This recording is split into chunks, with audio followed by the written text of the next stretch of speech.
Então, na minha opinião, é super importante que quando a gente se torne mais velho, a gente tenha reservas suficientes para poder viver essa vida da melhor maneira possível. E eu tenho muita experiência com gente que já tem idade.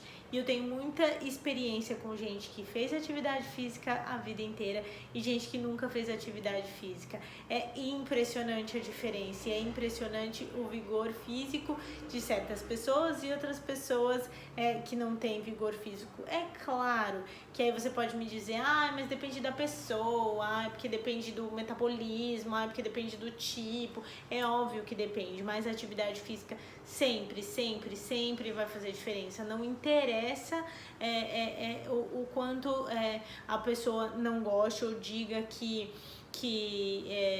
não quer para si. A atividade física vai ser sempre um marcador positivo na vida de quem pratica. Bom, fora tudo isso, a gente vai falar um pouco sobre epigenética. Eu falei um pouco no story, mas gostaria de falar um pouquinho mais sobre isso. A epigenética é uma atuação do meio sobre o nosso material genético. Existem coisas que são informações genéticas e que a gente não pode mudar. O que a gente não pode mudar? Como é que vai vir a cor do meu cabelo? Como é que vai vir a cor dos meus olhos? Isso, qual que vai ser, sei lá, a minha altura média, não dá pra eu mudar muito, mas o que dá pra eu sofrer interferência do meio são várias coisas que muitas vezes vocês não fazem nem ideia. Então, por exemplo, se a gente for falar de epigenética com musculatura, a gente vai dizer que existem pessoas que são extremamente magras e que têm muita dificuldade de ganhar musculatura.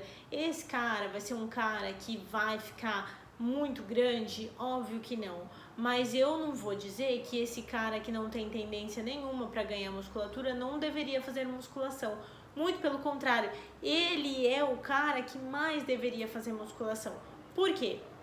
Porque essa pessoa que tem pouca musculatura ou que tem uma musculatura mais deficiente, que é mais magrinho, mais mirradinho, é uma pessoa que não tem muita proteção nas articulações. O músculo, ele protege a gente demais. Então, se a gente é um pouco mais forte, eu vou dizer que essa musculatura, ela tá servindo de sustentação.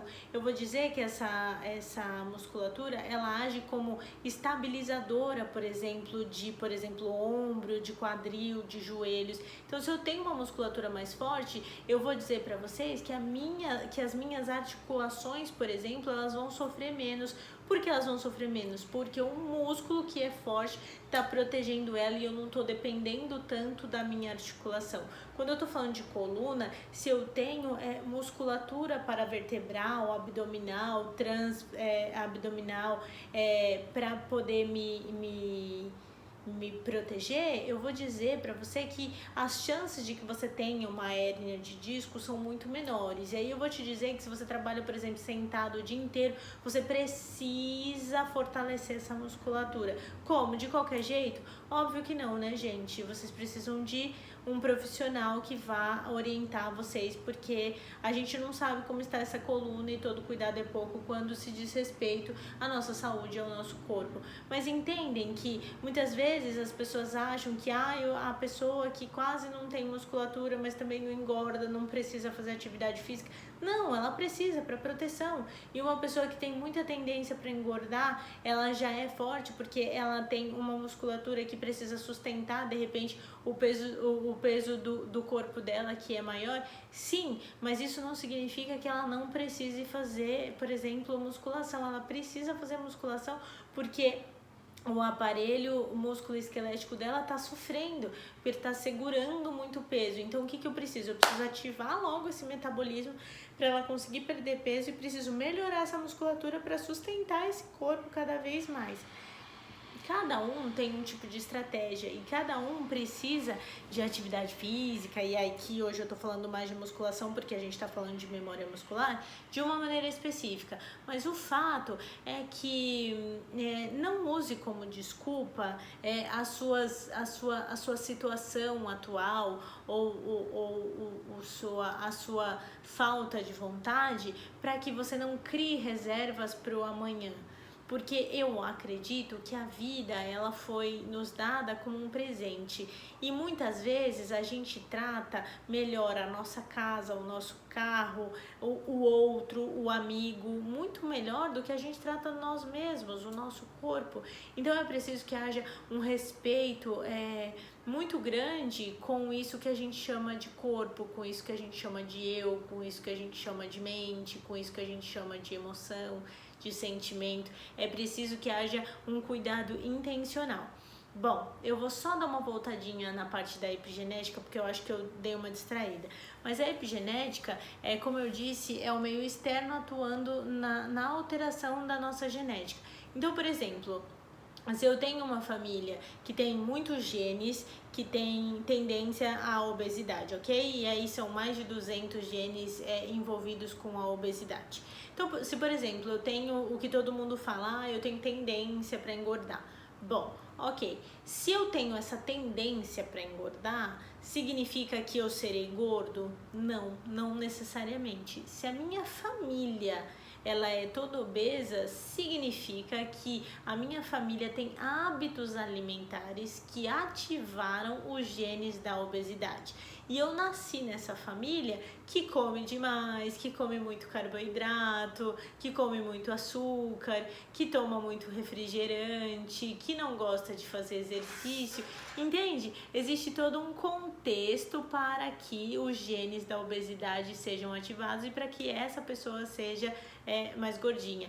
Mas eu já vi casos onde a família inteira era obesa e tinha um magro. Esse um magro, ele tomou a decisão de que ele não seria um produto do meio, de que ele faria diferente. E aí ele se desvinculou de todo esse meio onde a família se encontrava, e aí ele conseguiu sair, conseguiu se destacar. É super difícil? É super difícil, porque o meio tem uma ação super forte sobre as pessoas. E aí, se a gente tá falando que o meio tem uma ação super forte sobre as pessoas, a gente ouve muita gente dizendo, ou a gente vê muito meme na internet dizendo de gente que não tá afim de treinar, que não tem vontade de treinar, que treinar é um saco, que o corpo não sente vontade de treinar e não sente mesmo. E aí o que acontece é que a gente usou um meme como sendo a verdade absoluta e uma desculpa ótima para que a gente não faça nada. Mas o que acontece é que a gente precisa parar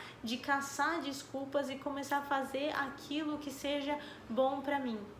Aquilo que vai me trazer recompensas a longo prazo. Eu lembro, e todo mundo já viu aquele vídeo da Cláudia Raia, de que ela diz que ela treina sempre e que ao longo da vida ela sempre teve uma alimentação muito rigorosa e que ela sempre treinou, e que hoje com 50 e poucos anos ela colhe os frutos daquilo que ela semeou a vida inteira.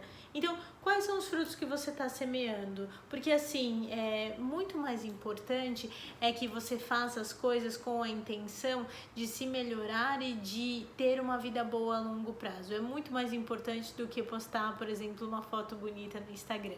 Bom, eu espero que essa aula tenha trazido boas reflexões para você, que você pense com carinho e com profundidade sobre esse assunto e que você consiga fazer o melhor para si nesse momento de decisão da sua vida. Se você já treina, treine melhor, encontre jeitos de performar melhor quando estiver treinando, e se você não treina, é como eu te disse, já passou da hora de você treinar, já passou da hora de você tomar uma decisão, porque a vida, como eu sempre digo, é só sua e é só você que vai conseguir viver ela. Um super beijo, fiquem com Deus e até a próxima.